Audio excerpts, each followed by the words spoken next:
এজন্য আশেপাশে কিছু মহিলা দেখলাম হাঁটাহাঁটি করে, মাদ্রাসার বারান্দায়ও গেছে মনে হয় আমাকে দেখতে। ওয়া আইদিহিম ওয়া আরজুলুহুম বিমা কানু ইয়ামালুন।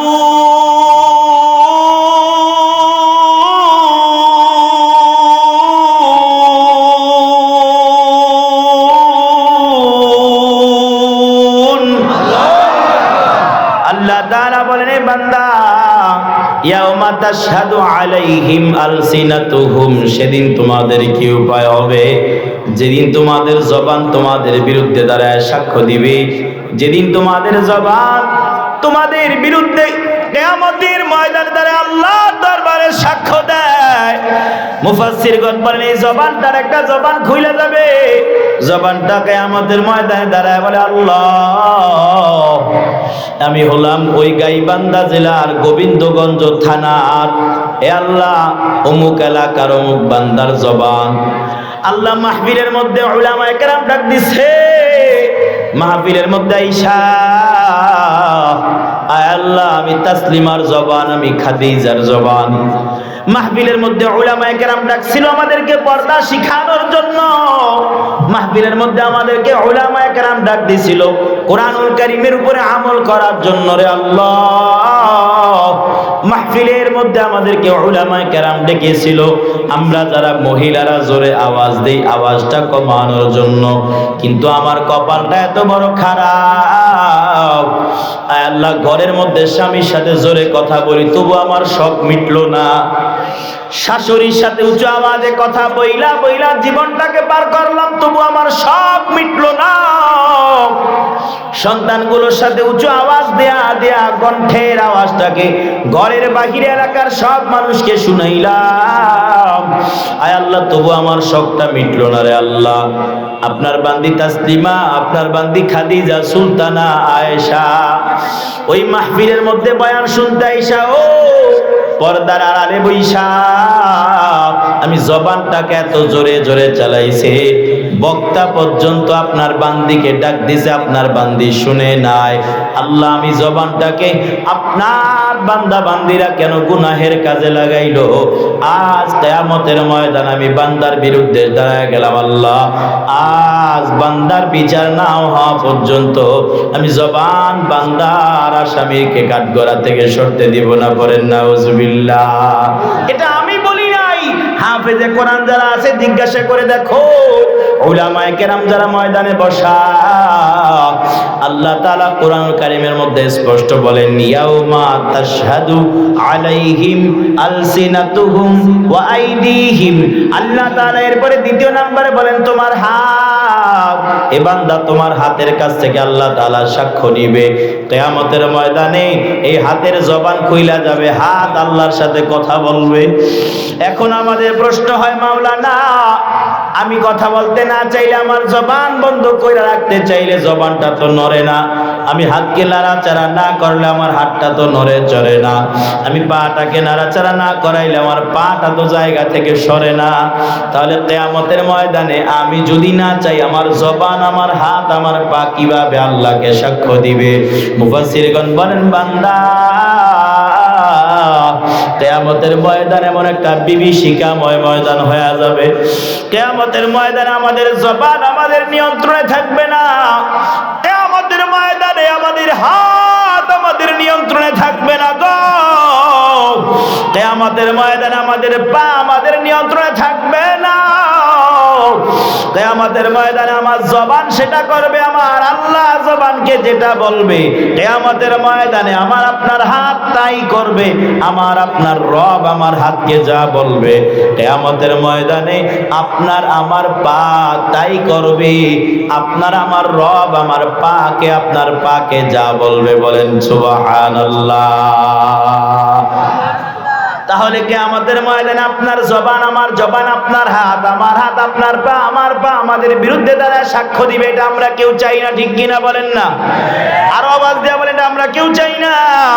বলে কেন আল্লাহ তাআলা জমিনে পাঠাইলো? আল্লাহ তাআলা বলেন, ওয়া মা খালাকাতুল জিন্না ওয়াল ইনসা ইল্লা লিয়াবুদুন।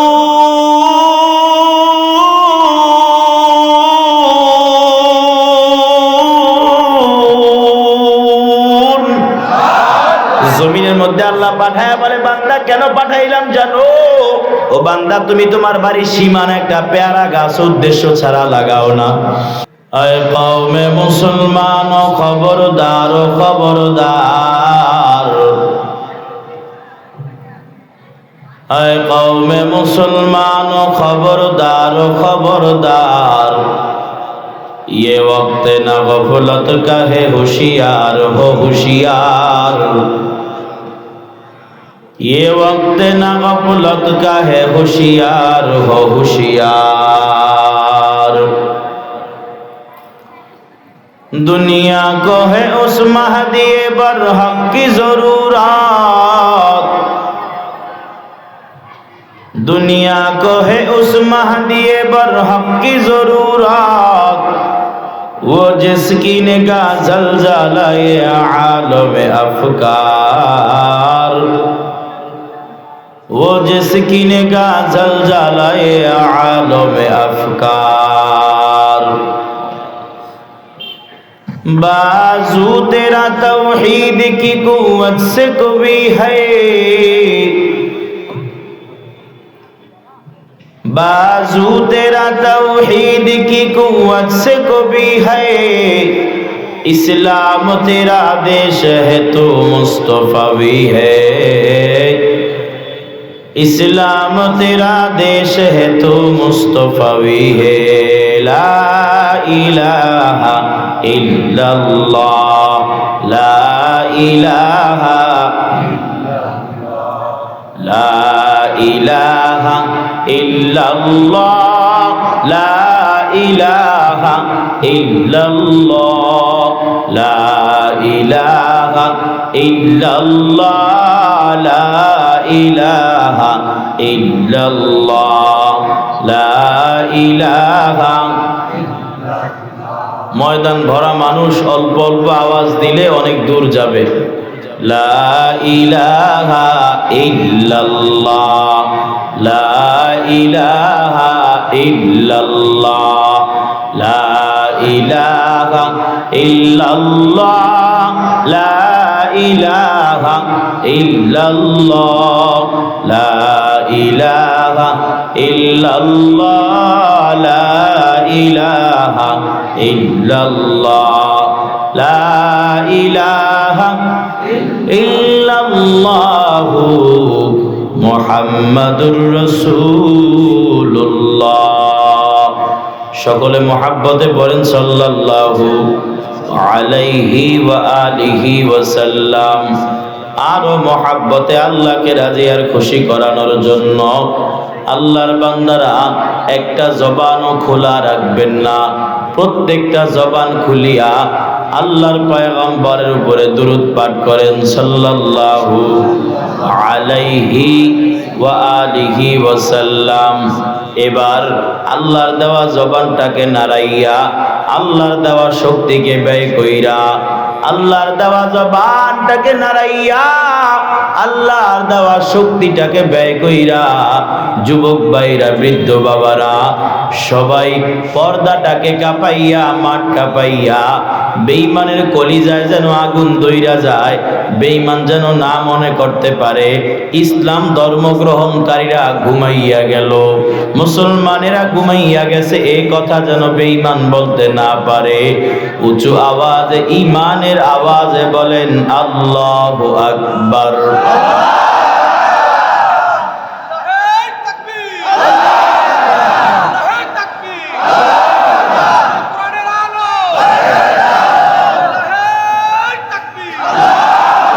আল্লাহর বান্দারা, ও গোবিন্দগঞ্জের মুমিন মুসলমান, লম্বা ভূমিকা টানার সময় নাই, সরাসরি আলোচনায় চলে যাব ইনশাআল্লাহ। বলেন ইনশাআল্লাহ।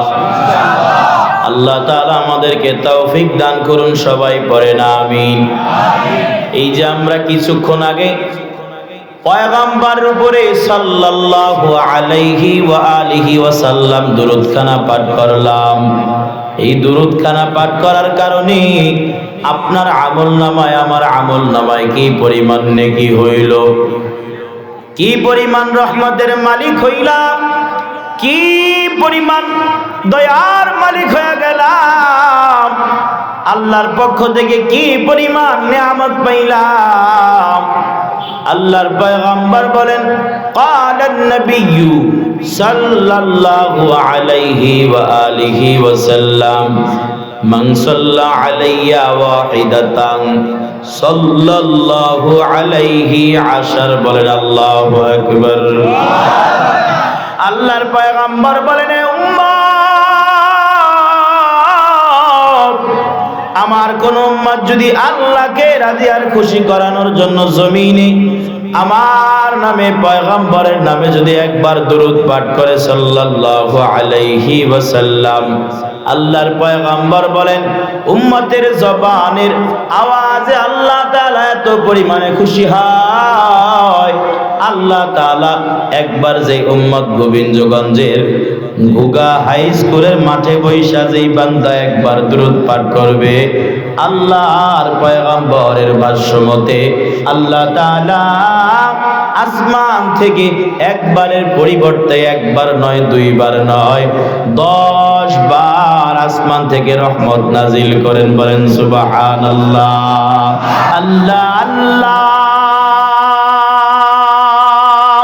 আল্লাহ আল্লাহ ক্যা মুবারক নাম হায়, अल्लाह अल्लाह मोमिनों का काम है, अल्लाह अल्लाह मिकुनद शम्सो कमर, अल्लाह अल्लाह मिकुनद शजरो हाजार।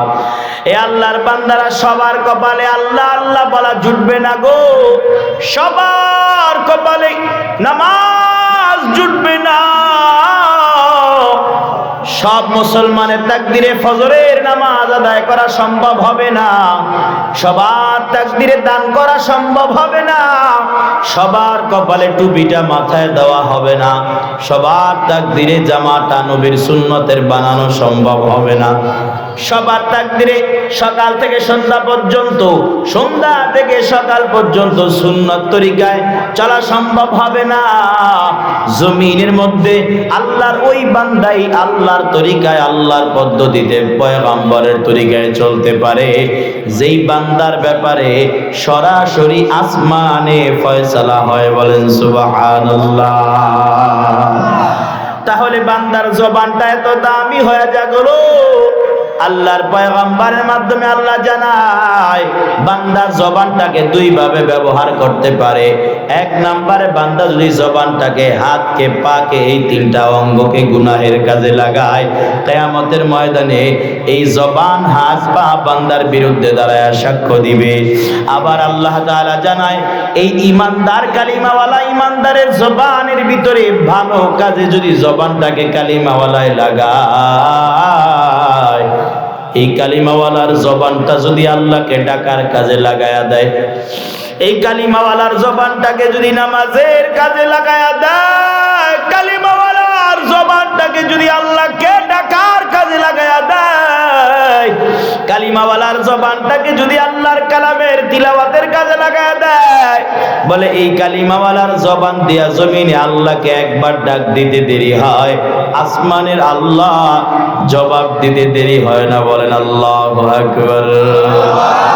তাহলে ঈমানদার, আপনি কালিমাওয়ালা ঈমানদার, পর্দার আড়ালের মা বোনেরা যে যেখানে বসে গেছেন, খবরদার আওয়াজ করবেন না, ভিন্ন কাউকে আওয়াজ শোনাবেন না, গজব কইরা যাবে কিন্তু।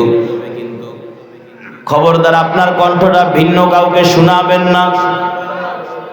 এই আওয়াজ যদি আপনি ভিন্ন কাউকে শোনান, এই যে আপনি আপনার কণ্ঠের আওয়াজটাকে ভিন্ন পুরুষকে শুনাইলেন, কিয়ামতের ময়দানে আল্লাহ তাআলা আপনার জবানটা কিন্তু, আপনার জিহ্বাটা কিন্তু আল্লাহর কাছে সাক্ষী দিয়ে দিবে। আমি কোরআনুল কারীমের সেই আয়াতে কারিমাটাই তিলাওয়াত করেছি, আমি বলি নাই, উচ্চ আওয়াজে বলেন কোরআন কার? এই আওয়াজ আপনাদের, আর আওয়াজ দিয়ে এখন তো বাড়িতে চলেই যাবেন, একটু পরে একটু আওয়াজ দিয়ে যান না, কোরআনটা কার?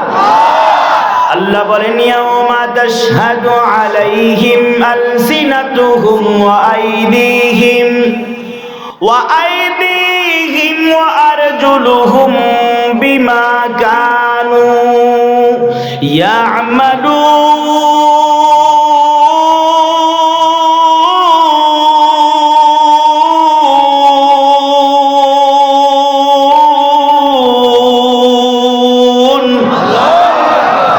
আল্লাহ তাআলা বলেন, এ বান্দা, ইয়াউমা তাশহাদু আলাইহিম আলসিনাতুহুম, সেদিন তোমাদের কি উপায় হবে? যেদিন তোমাদের জবান তোমাদের বিরুদ্ধে দাঁড়ায় সাক্ষ্য দিবে, যেদিন তোমাদের জবান তোমাদের বিরুদ্ধে কিয়ামতের ময়দানে দাঁড়ায় আল্লাহর দরবারে সাক্ষ্য দেয়। মুফাসসিরগণ বলেন, এই জবানটার একটা জবান খুলে যাবে, জবানটা কিয়ামতের ময়দানে দাঁড়ায় বলে, আল্লাহ, আমি হলাম ওই গাইবান্ধা জেলার গোবিন্দগঞ্জ থানার, এ আল্লাহ, অমুক এলাকার অমুক বান্দার জবান।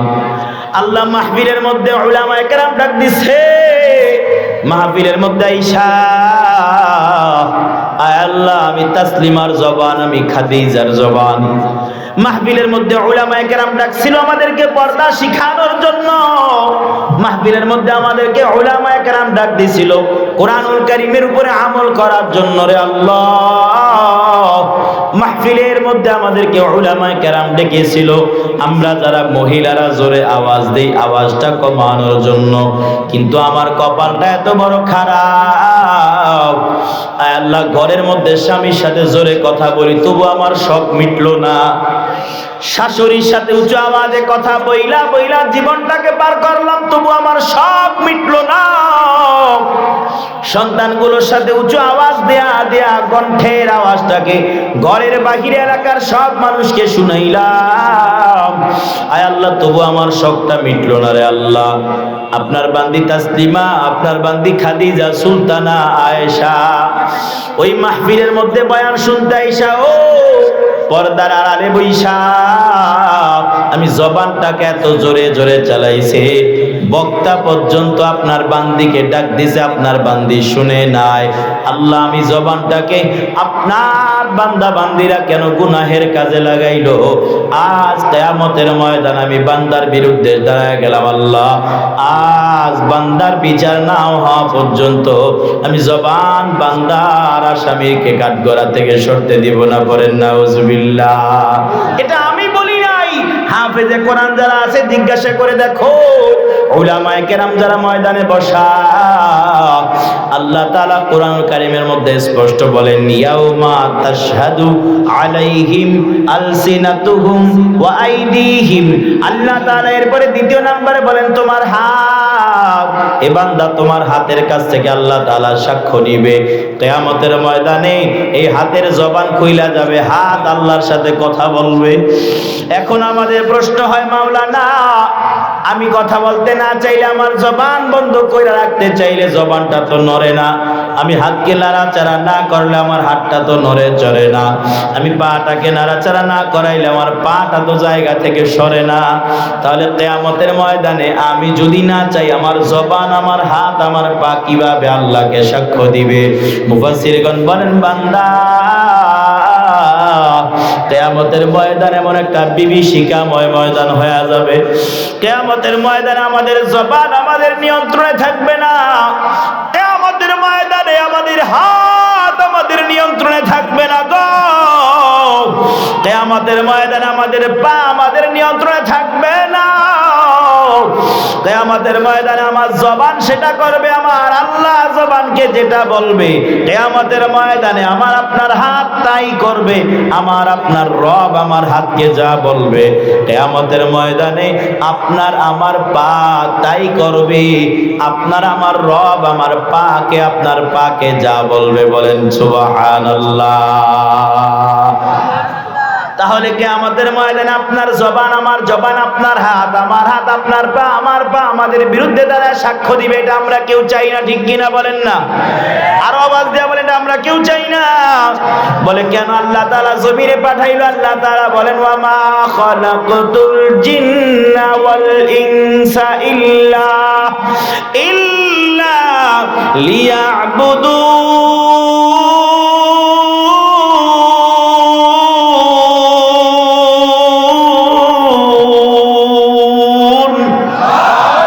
জমিনের মধ্যে আল্লাহ পাঠায় বলে, বান্দা কেন পাঠাইলাম জানো? ও বান্দা, তুমি তোমার বাড়ির সীমানা একটা পেয়ারা গাছ উদ্দেশ্য ছাড়া লাগাও না। বাড়ির সীমানার মধ্যে কলা গাছ লাগাও। যদি কেউ জিজ্ঞাসা করে কলা গাছটা কেন লাগাইলা, বলে হুজুর কলা গাছ কেন লাগাইলাম আপনি কি তাও বোঝেন না? বছরে বছরে কলা গাছ কলার ছড়া দিবে, কলা দিবে, আমি পাকা পাকা কলা খাবো। পেয়ারা গাছ কেন লাগাইলাম? বছরে বছরে পাকা পাকা মিষ্টি মিষ্টি পেয়ারা হবে। আত্মীয় স্বজন নিয়া, মসজিদের ইমাম নিয়া, মাদ্রাসার এতিম ছাত্রদেরকে নিয়া আমি পেয়ারা খাবো। ও হুজুর বাড়ির সীমানার মধ্যে কেন কাঁঠাল গাছ লাগাও? বলে আমি বাড়ির সীমানায় কাঁঠাল গাছ লাগাইলাম কেন?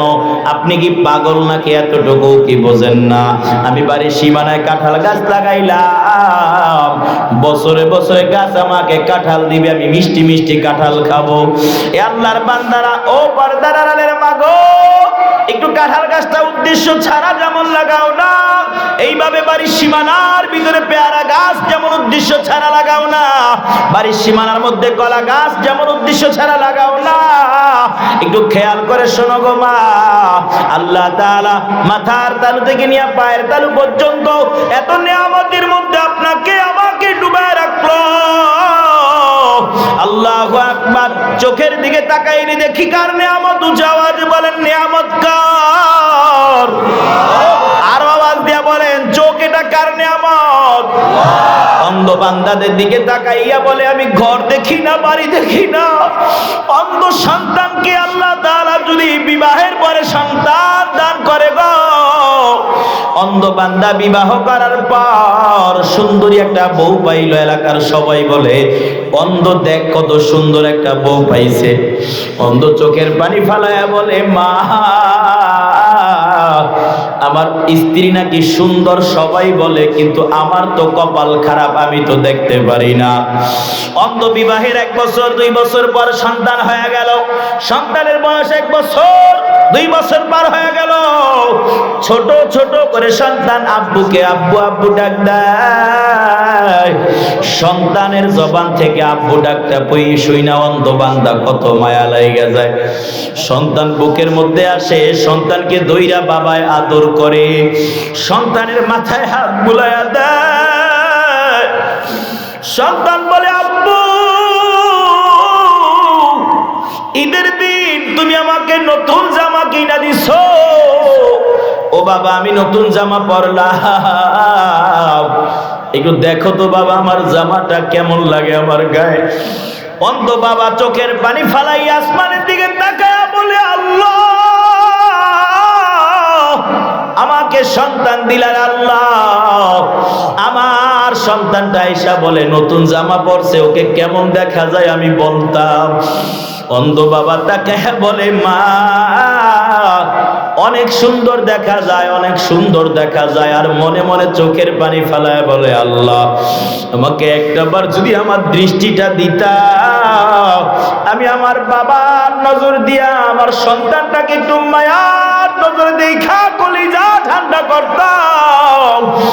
আয় আল্লাহ, যদিও আমাকে দুনিয়ার জমিনে আপনি চোখের নিয়ামত দেন নাই, কিন্তু কিয়ামতের ময়দানে জান্নাত থেকে আপনি আমাকে বের করে দিয়েন না। জান্নাতের সব কিছু আপনি আমাকে দেখার তৌফিক দিন। বলেন আলহামদুলিল্লাহ। এ আল্লাহর বান্দার আল্লাহ রাব্বুল আলামিন বলেন ওয়া ইন তাউদ্দু নি'মাতাল্লাহ